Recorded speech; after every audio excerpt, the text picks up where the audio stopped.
ولایت نیوز میں آپ کا خیر مقدم ہے۔ ابراہیم رئیسی اور سعودی ولی عہد محمد بن سلمان نے اسلامی اتحاد کو ضروری بتایا۔ صدر ایران سید ابراہیم رئیسی اور سعودی ولی عہد محمد بن سلمان نے فلسطین کی خطرناک صورتحال کو لے کر کم از کم 45 منٹ فون پر گفتگو کی۔ تقریباً 45 منٹ جاری رہی اس گفتگو میں صدر ابراہیم رئیسی اور سعودی عرب کے ولی عہد نے عالم اسلام کے اتحاد پر زور دیتے ہوئے صہیونی حکومت کے جرائم اور امریکہ کی جانب سے غاصب صہیونی ریاست کو ملنے والی ہری جھنڈی کو اس حکومت اور اس کے حامیوں کے لیے تباہ کن اور ویرانی کا سبب قرار دیا۔ صدر مملکت کے دفتر کے سیاسی مشیر محمد جمشیدی نے سوشل میڈیا پر اپنے پوسٹ میں کہا کہ آیت اللہ سید ابراہیم رئیسی اور سعودی ولی عہد محمد بن سلمان کے درمیان پہلی فون کال میں فلسطین اور اس کے خلاف صہیونی ریاست کے جنگی جرائم کو روکنے کی ضرورت کے حوالے سے اہم بات چیت ہوئی۔ 45 منٹ کی اس گفتگو میں عالم اسلام کے اتحاد پر زور دیتے ہوئے انہوں نے صہیونی حکومت کے جرائم اور اسے امریکہ کے گرین سگنل کو صہیونی حکومت اور اس کے حامیوں کے لیے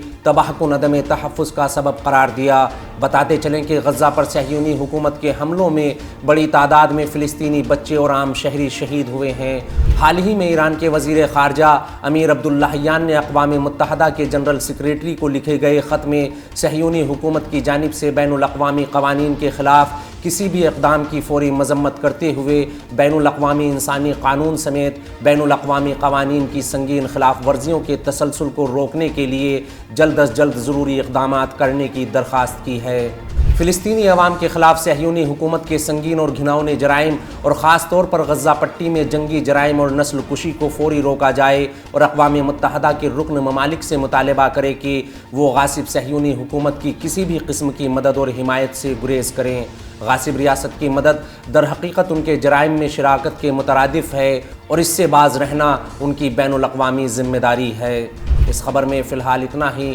قومی، بین الاقوامی اور عالمی اسلام کی اہم خبروں سے باخبر رہنے کے لیے ولایت نیوز سے جڑے رہیے۔